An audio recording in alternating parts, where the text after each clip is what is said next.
Welcome to Assam Knowledge Hub. আজি আমি part 4 টো আৰম্ভ কৰিব ওলাইছো স্পীড চেপ্টাৰটোৰ পাৰ্ট 1 2 আৰু 3 টো আমি আই বাটনত দি দিম ইয়াতে চাই ল'ব পাৰ্ট 4 টো আমি ৰিলেটিভ স্পীডৰ ওপৰত বনাইছো ৰিলেটিভ স্পীডটো আমাৰ প্ৰবলেমছ অন ট্ৰেইন চেপ্টাৰটো আমাৰ দৰকাৰ হয় তো ইয়াতে বেসিক খিনি আমি শিকাই দিও ৰিলেটিভ স্পীডৰ so relative speed is required to find out the distance and the time taken by two objects with different speeds to meet each other running opposite or same direction. যেতিয়া ধৰিলক ইফালৰ পৰা এখন গাড়ী আহিছে আৰু ইফালৰ পৰা এখন গাড়ী আহিছে অপজিটত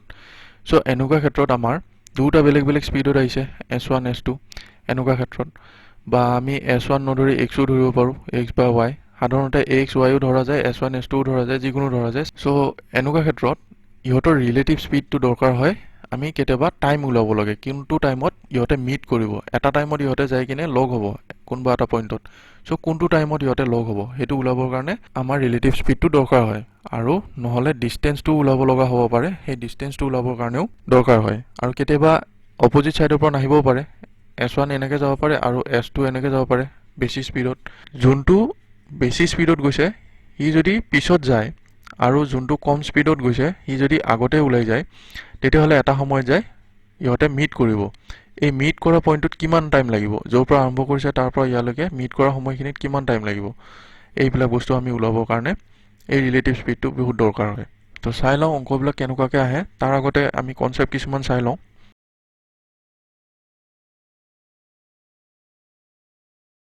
চাওক এটা কনসেপ্টটো ভালকে বুজি ল'ব two objects have speeds sa and sb relatively where sa greater than sb so their relative speed is এটা ইহ দুটাৰ পৰা আমি এটা স্পীড বনাব লাগিব ৰিলেটিভ স্পীড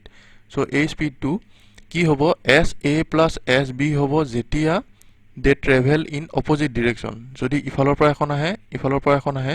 এটো sa আৰু এটো sb এনেকুৱা ক্ষেত্ৰত আমি প্লাস কৰো আৰু যদি দুটা এটা সাইডৰ পৰা যায় তেতিয়াহলে sa মানে যোনটো ডাঙৰ হয় হেতুৰ পৰা সৰুটো মাইনাস কৰো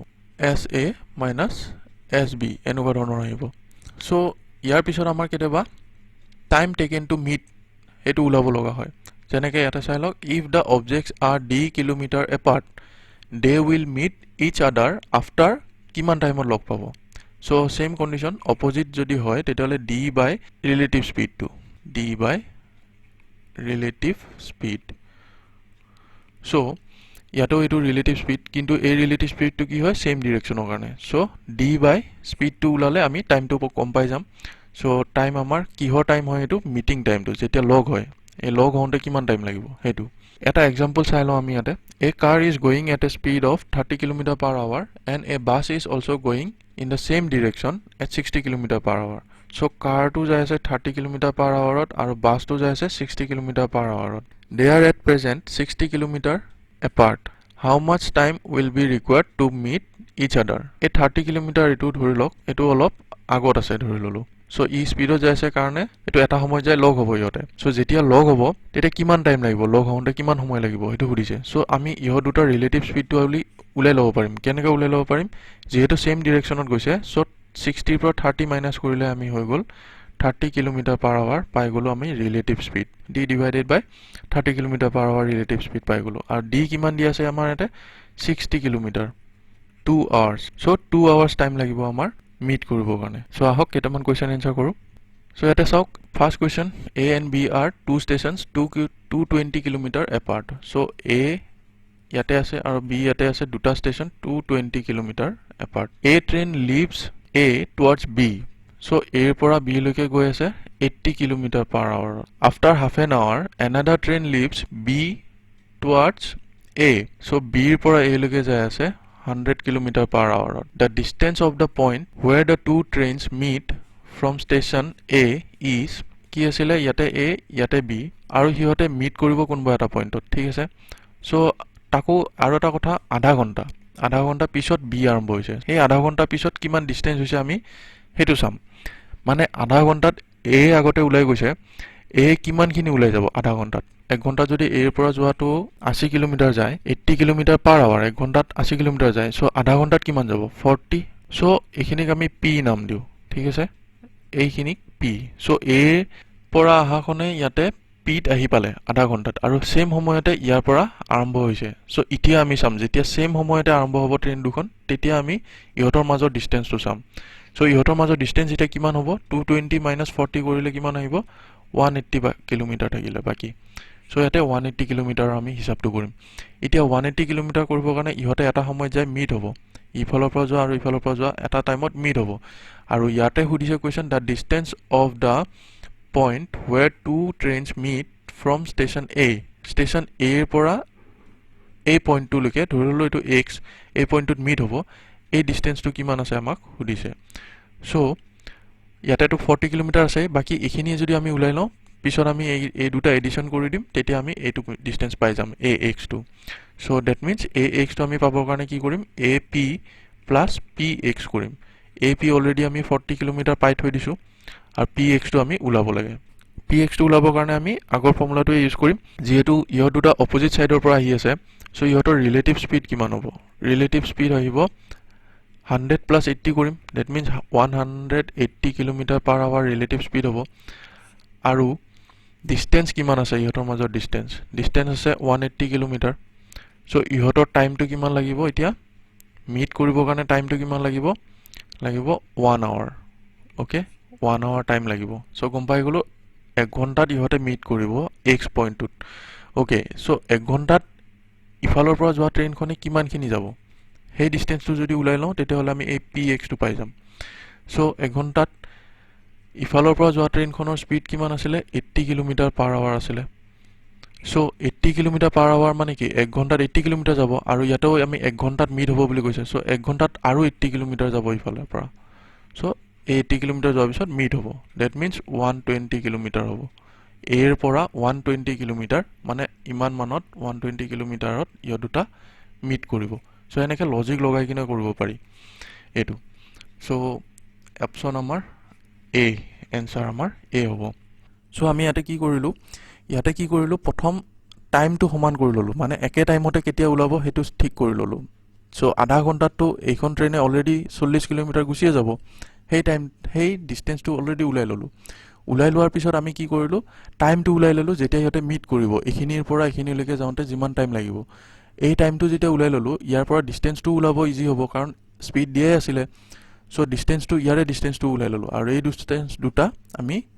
এডিশন কৰি দিলো প্লাস কৰি দিলো তেতিয়া আমি এনসাৰটো পাই গলো সো এতিয়া কোৱেশ্চন নম্বৰ 2 টো চাও x and y start walking towards each other at 8 am so that means x ইফালৰ পৰা ধৰক আহি আছে y ইফালৰ পৰা আহি আছে আৰু 8টা বজাত আৰম্ভ কৰিছে ইহতে 8টা বজাত দুখনে আৰম্ভ কৰিছে 8 am ত দুখনে আৰম্ভ কৰিছে towards each other মানে অপোজিট সাইডৰ পৰা so at the speeds of 3 km per hour and 4 km per hour respectively so ইয়াতে 3 km per hour আহিব স্পীড আৰু ইয়াতে 4 km per hour স্পীড আছে so they were initially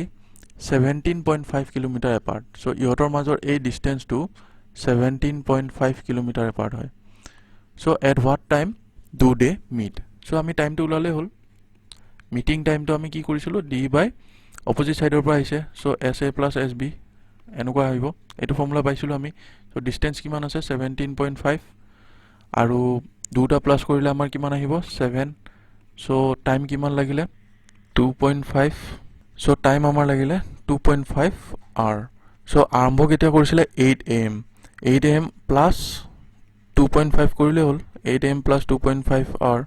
so তেতিয়ালৈকে কিমান হ'ব 10:30 am হ'ব so answer আমাৰ option b হ'ব next question চাও a and b are two stations 330 km apart okay a train starts from a at 8 am travel towards b at 60 km per hour another train starts from b এতিয়া b ৰ পৰা এখন আহি আছে কিন্তু এখন 9 am ত আৰম্ভ হৈছে 1 ঘণ্টা পিছত travel towards a আৰু ইয়াতে ইয়াৰ স্পীডটো এটো দিয়া আছে সো ইয়াতেও আমাৰ এটা কন্ডিশন আহি গল ইয়াতে 8 am ত আৰম্ভ হৈছে আৰু ই 9 am ত আৰম্ভ হৈছে সো 8 am ত আহাখনে অলৰেডি 9 am পা যেতিয়ালৈকে হ'ব তেতিয়ালৈকে অলৰেডি 60 কিলোমিটাৰ পাৰ হৈ যাব মানে এই 1 ঘণ্টাত 60 কিলোমিটাৰ ইয়াৰ স্পীড হয় সো 1 ঘণ্টাত পাৰ হৈছে 8 am ৰ পৰা 9 am লৈকে সো 1 ঘণ্টাত অলৰেডি 60 কিলোমিটাৰ পাৰ হ'ব সো তেতিয়া কিমান আহিব a ৰ পৰা b ৰ মাজত ডিসটেন্সটো সো 9 am ত ইহতৰ মাজত ডিসটেন্স 270 কিলোমিটাৰ থাকি যাব আৰু এতিয়া টাইমটো হিচাপত আমি উলাব লাগে ইয়াৰ স্পীডটো আমি গম পাইছিলো 60 আৰু ইয়াৰ স্পীডটো 75 সো তেতিয়াহ'লে 270 ডিভাইডেড বাই যেহেতু d বাই SA প্লাছ SB আমাৰ এনসাৰ হয় টাইম অফ মিটিং সো সেই হিচাপত 60 প্লাছ 75 কৰিম মানে 2 আৱাৰ্ছত মিট কৰিব 2 আৱাৰ্ছ কিমানৰ পৰা 9 AM ৰ পৰা 2 hours so that means 11 AM হ'ব 11 AM সো 11 AM ত ইহতে মিট কৰিব দ্যাট মিন্স এনসাৰ আমাৰ D হ'ব নেক্সট কোৱেশ্চনটো চাওঁ A thief steals a car at 2:30 p.m. and drives it at 60 km per hour. The thief is discovered at 3 p.m. and the owner sets off in another car at 75 km per hour. When will he catch the thief? So 3 p.m. ত মালিকজনে এখন বেলেগ গাড়ীত গৈছে that means already আধা ঘণ্টা পাৰ হৈ গৈছে so আধা ঘণ্টাত thief জনে already কিমান পাৰ হৈ গল 1 ঘণ্টাত তাৰ স্পীড হল 60 km per hour এতে thiefৰ স্পীডটো দি আছে so আধা ঘণ্টাত কিমান পাৰ হ'ব 30 km already পাৰ হৈ গৈছে 3 p.m. ত ইহতৰ মাজৰ ডিসটেন্সটো 30 km হ'ব কিয় কাৰণ আধা ঘণ্টাত হি অলৰেডি 30 km পাৰ হৈ গৈছে আৰু হেখিনি সময়তে ওনাৰ জনে স্টাৰ্ট হে কৰিছে আৰম্ভ হে কৰিছে সো ইতিয়া হিয়তৰ মাজৰ ডিসটেন্সটো 30 km per hour আছে সো এনেকুৱা সময়ত টাইমটো যদি উলাব লাগে আমি s a - s b কৰিলে হল সো টাইম অফ মিটিংটো আমি তেতিয়া গম পাই যাম সো 3 pm ৰ পৰা হে আমি ধৰিছো আমাৰ বেস টু 3 pm এটো মনত ৰাখিলে হল ডিসটেন্সটো 30 km আৰু 70 km per hour ৰ পৰা 60 km per hour টো আমি মাইনাস কৰিম সো 10 আহিব তেতিয়া সৰি 75 হয় এটো 75 মানে এটো 15 হ'ব উপৰ 30 হ'ব সো 2 আৱাৰ্ছ আহিব আমাৰ আনসাৰ সো 2 আৱাৰ্ছ হলে 3 pm ৰ পৰা 2 আৱাৰ্ছ হলে কিমান হ'ব 5 pm হ'ব 5 pm আমাৰ আনসাৰ হ'ব অপচন বি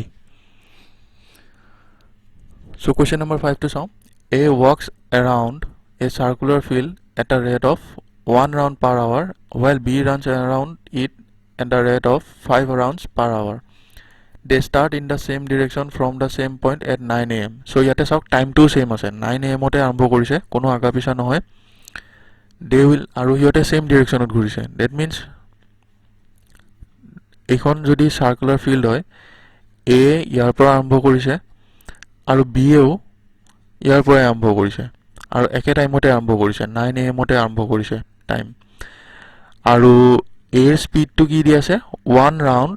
পাৰ আৱাৰ 1 ৰাউন্ড পাৰ আৱাৰ এটো হল এৰ স্পীড আৰু বিৰ স্পীডটো কিমান দি আছে 5 ৰাউন্ডস পাৰ আৱাৰ সো ইয়াতে আমি স্পীডটো ৰিলেটিভ স্পীডটো উলাই লব পাৰিম আৰু ইয়াতৰ মাজৰ ডিসটেন্সটো কি হ'ব 1 ৰাউন্ড কাৰণ ইয়াৰ পৰা ইয়ালৈকে যাওঁতে 1 ৰাউন্ড লাগে সো এটো আমাৰ ডিসটেন্স হ'ব SB - SA কৰিলে ৰিলেটিভ স্পীডটো পাই যাম সো ডিসটেন্স 1 ৰাউন্ড আছিল আৰু ইয়াতে 5 - 1 কৰিম round per hour so 1/4 hour that means কিমান হ'ব 15 minutes লাগিব প্ৰথম ইহৰ দুটাক মিট কৰিব কাৰণে এটোৰ পৰা দুটাক মিট কৰিব তেতিয়া সেই টাইমটোত মানে 15 মিনিটছৰ দুটাই লগ হ'ব সো 15 মিনিটছ কিহৰ পৰা 9 am ৰ পৰা সো আনসাৰ কিমান হ'ব 9:15 নেক্সট কোৱেশ্চন টো চাও two trains start from A and B respectively and travel towards each other at a speed of 50 km per hour and 40 km per hour respectively by the time they meet the first train has traveled 100 km more than the second the distance traveled between A and B is so A আৰু B ৰ মাজৰ ডিসটেন্সটো actually উলাব দিছে so ইয়াতে আমি দুটা ইকুৱেচন বনাব লাগিব দুটা ইকুৱেচন বনাই সলভ কৰিব লাগিব সো প্ৰথম ইকুৱেচনটোত আমি ধৰি লব লাগিব এইটো D ধৰিয়ে লৈছো আৰু আফটাৰ T টাইমত ইয়াতে মিট কৰিছে বুলি ধৰি ললো ডিসটেন্স ডিভাইডেড বাই ইয়াতে যেটো ৰিলেটিভ স্পীড আহিব ৰিলেটিভ স্পীড কিমান হ'ব 50 প্লাস 40 কৰিলে এটো টাইমত মিট হ'ব এটো আমাৰ ফৰ্মুলা আছিল এটো জানো সো এটো কিমান আহিব D by 90 equals to T এটো আমাৰ এটা ইকুৱেচন ধৰি ললো আৰু এটা কন্ডিশন কি দিছে by the time they meet the first train has traveled 100 km more than the second so ইয়াতে আমি কি কৰো ফার্স্ট ট্রেন খনে 100 km বেশি যায় so কন্ডিশনটো কি আছে distance traveled by the first train minus distance traveled by the second train so hetu kiman di ase amar 100 km বেশি গৈছে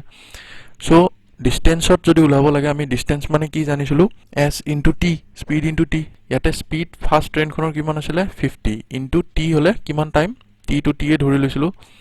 অ'কে ইয়াতে ছেকেণ্ডখনত স্পীড ইমান আৰু টাইম ইমান চ' এইটো 100 আছিলে চ' টাইম আমি 10 আৱাৰ্ছ পালোঁ চ' সেই বস্তুটো আমি ক'ত পুট কৰিম ইয়াতে ইকুৱেশ্যন 1ত so' d equals to 900 kilometre আমি পাই গ'লোঁ এনচাৰ চ' এনেকৈ আমি সলভ কৰিম এইটো চ' অপশ্যন চি আমাৰ এনচাৰ হয় চ' আমাৰ পাৰ্ট 1 2 3 4 চব কমপ্লিট হ'ল স্পীডৰ ভালকৈ চাই ল'ব গোটেইকেইটা পাৰ্ট আৰু ভিডিঅ'টো ভাল লাগিছে যদি লাইক কৰিব শ্বেয়াৰ কৰিব আৰু ছাবস্ক্ৰাইব কৰিব নাপাহৰিব ছাবস্ক্ৰাইব কৰি বেল আইকন টিপিব নাপাহৰিব থেংক ইউ